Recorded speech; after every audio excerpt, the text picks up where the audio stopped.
सिद्धेभ्यः ॐ नमः सिद्धेभ्यः। जय श्री ॐ नमः सिद्धेभ्यः। विद्या गुरु के चरण पड़े जहाँ, धरती चंदन बन जाती।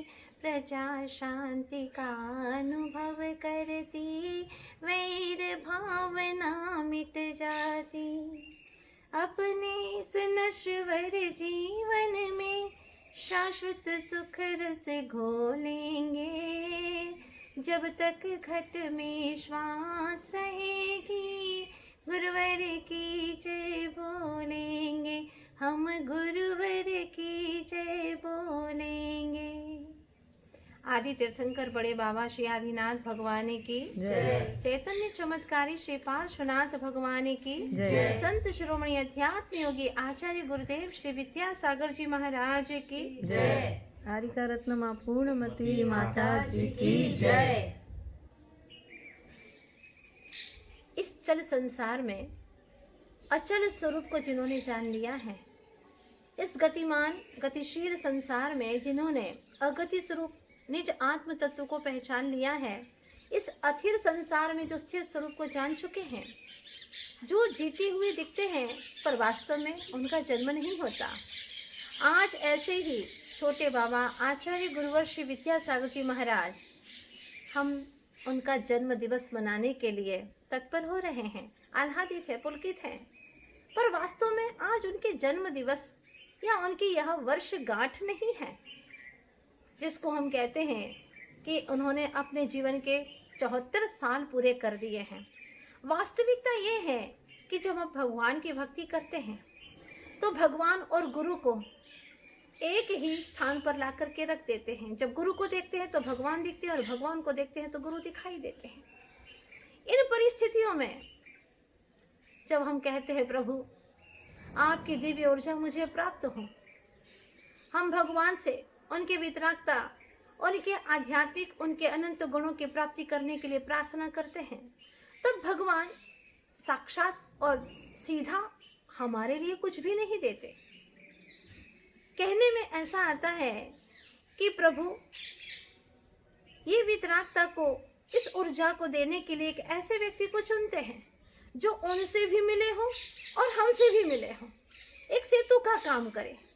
तो गुरु ही एक ऐसे हैं जो कि प्रभु से भी मिले रहते हैं और हमसे भी मिले रहते हैं। तो भगवान ने चुना एक ऐसे निर्ग्रंथ परम दिगंबर आचार्य गुरुवर श्री विद्यासागर जी महाराज को, जिनके माध्यम से हमें वीतरागता क्या है अनंत गुण, क्या है हमारे भीतर में शक्तियाँ, क्या है अनंत ज्योति, उसका हमें ज्ञान कराते हैं, दिग्दर्शन कराते हैं। तो वास्तव में आज हम उनका जन्म दिवस तो नहीं मना रहे हैं, क्योंकि वो मानते ही नहीं कि उनका जन्म होता है।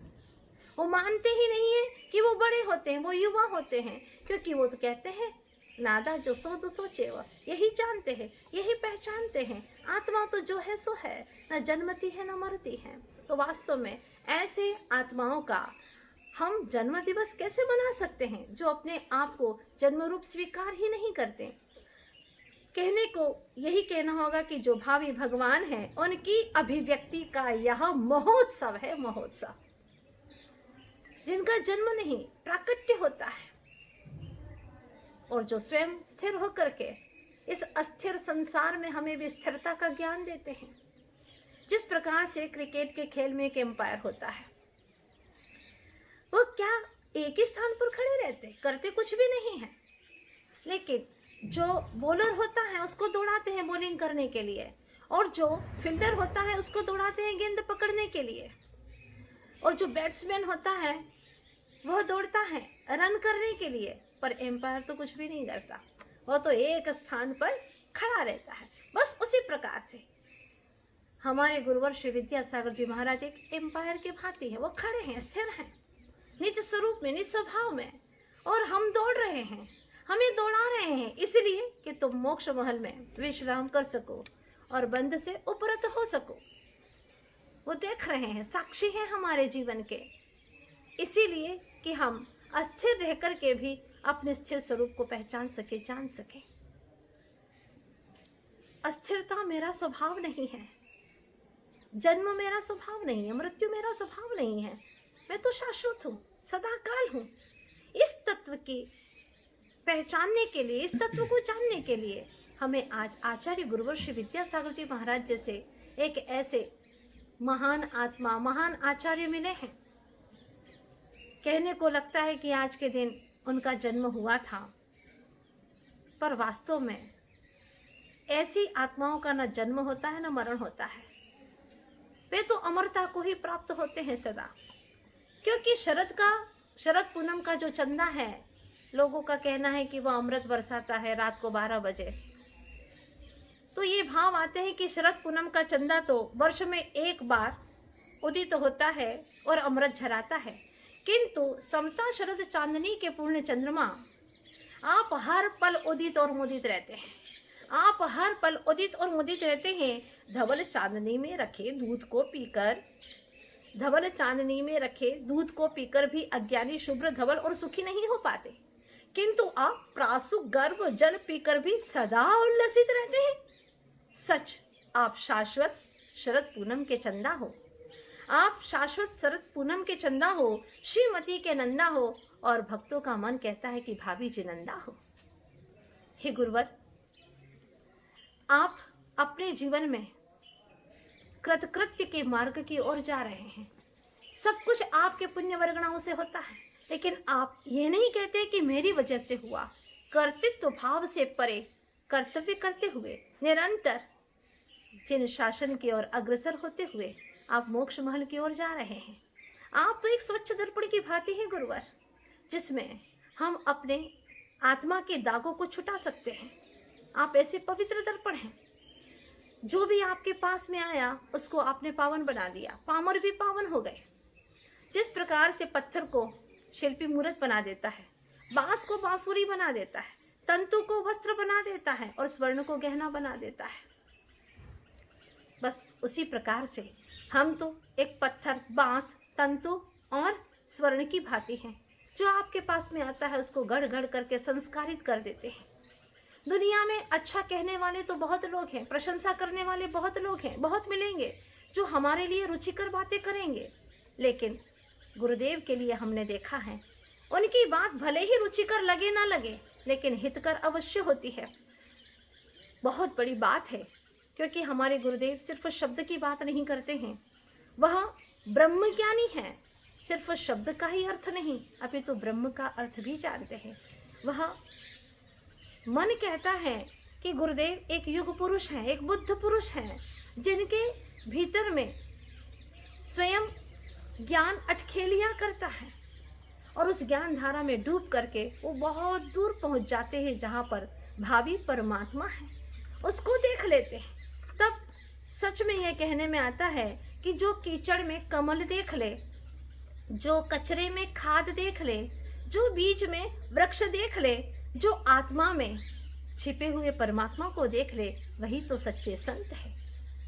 और ऐसे संत जब हमारे जीवन में आते हैं, कहने का मतलब हमारे भीतर में श्रद्धा उत्पन्न होती है ऐसे गुरु को देख करके, उनके गुणों को देख करके, तब हमारा जीवन भी सार्थक हो जाता है, हमारा जीवन भी शुरू हो जाता है। क्योंकि जिसके जीवन में गुरु नहीं, उसका जीवन शुरू नहीं होता। पुतली के बिना आंख निरर्थक होती है, शक्कर नहीं है तो मिठाई किस काम की, नमक नहीं है तो नमकीन किस काम का, प्राण नहीं है तो देह किस काम की। बस उसी प्रकार से अगर जीवन में गुरु नहीं है तो हमारा जीवन भी निरर्थक होता है। गुरु शब्द का बिल्कुल वास्तविक अर्थ है ग, उ, र और उ, इन 4 अक्षरों से मिलकर के बन गया है गुरु। ग का अर्थ है जो गंभीरता को रखते हैं, उ यानी उदारता रखते हैं, र यानी रहस्य को, उ यानी उद्घाटित करते हैं। ऐसे गंभीरता, उदारता और रहस्य के उद्घाटन करता है गुरुवर। प्रश्न उठता है कि गुरु के नाम के पीछे सागर क्यों लगाया जाता है, कई बार सोचते हैं। तो इसका सीधा जवाब हमें प्राप्त हो जाता है जब हम सागर को देखते हैं। जिस प्रकार से सागर होता है उसमें 5 मुख्य विशेषताएं होती हैं। सबसे पहले वह रत्नों का कभी प्रदर्शन नहीं करता, छिपा के रखता है। ठीक उसी प्रकार से गुरु भी अपने गुणों का कभी प्रदर्शन नहीं करते। जिस प्रकार से सागर कभी मर्यादा का उल्लंघन नहीं करता, उसी प्रकार से गुरु भी कभी मर्यादा का उल्लंघन नहीं करते, स्वयं अनुशासित रहते हैं और अपने शिष्यों को भी अनुशासित रखते हैं। जिस प्रकार से सागर मुर्दे का संग्रह नहीं करता, ठीक उसी प्रकार से हमारे गुरु भी तिलतुष मात्र भी परिग्रह का संग्रह नहीं रखते हैं। और तो और पिछली बीती बातों का विकल्प का भी संग्रह नहीं करते हैं। चौथी बात, सागर कभी भी उछलता नहीं है। ठीक उसी प्रकार से गुरु भी कभी अहंकार नहीं करते, घमंड नहीं करते। अपने पुण्य का इतना सैलाब उमड़ रहा है, उसके बावजूद भी उन्हें अहंकार नहीं आता।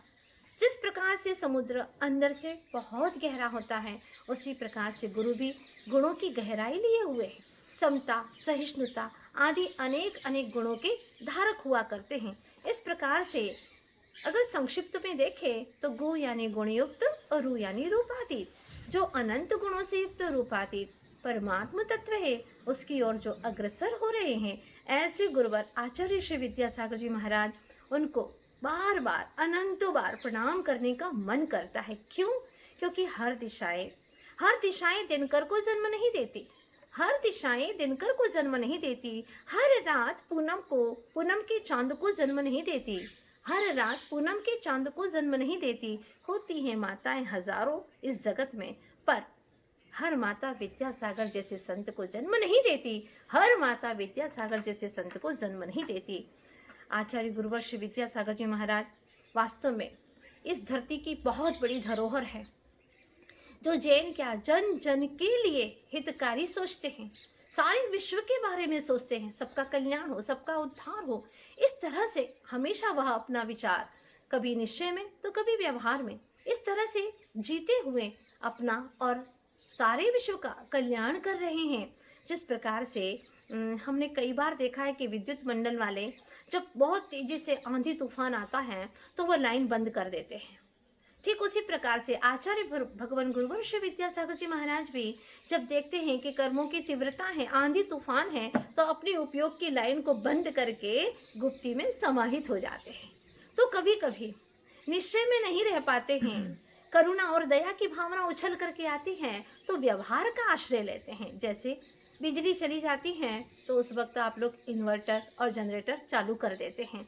इस प्रकार से निश्चय और व्यवहार इन दोनों का समावेशन करते हुए जैसे ट्रेन चलती है दोनों पटरी पर बिल्कुल संतुलन बना करके, उसी प्रकार से आचार्य गुरुवर श्री विद्यासागर जी महाराज निश्चय और व्यवहार इन दोनों को साधते हुए निरंतर अपने लक्ष्य की ओर गतिमान है, धावमान है। मन कहता है भक्तों का कि हजारों वर्ष के बाद में भी यह सदी आचार्य गुरुवर श्री विद्यासागर जी के नाम से जानी जाएगी। आज आचार्य भगवान 74 वर्ष पूर्ण करके 75वें वर्ष में पदार्पण कर रहे हैं। वास्तव में वो तो अनादि अनंत है, लेकिन उनका जो देह है, शरीर है, पवित्र जो पुद्गल देह है, उसकी चर्चा करें तो आज 75वें वर्ष में लग रही है। सारे भक्तों की कामना है कि हे गुरुवर, आप 75 में पहला 7 यानी 7वें मोक्ष तत्व को अति शीघ्र प्राप्त करें और 5वां पंचम गति को प्राप्त करें, और यह जन्म दिवस आपका अति शीघ्र जन्म कल्याणक में परिवर्तित हो जाए। यही हमारी भावना है। इन्हीं भावनाओं के साथ में बस गुरुदेव, जब आपका जन्म कल्याणक हो तो हम भी उस जन्म कल्याणक को मनाने के लिए शामिल हो, पांचों कल्याणकों को मनाएं और आप ही के साथ में हम भी मोक्ष धाम की ओर अग्रसर हों। यही शुभकामना है, यही भावना है। हजारों हजारों वर्ष तक आपकी कीर्ति अमर रहे, आप सदा स्वस्थ रहें, बस यही भावनाओं के साथ में बोलिए आचार्य गुरुवर श्री विद्यासागर जी महाराज की शरद पूर्णिमा के अवतार आचार्य गुरुदेव श्री विद्यासागर जी महाराज की जय। आर्य रत्नमा पूर्णमती माता जी की जय।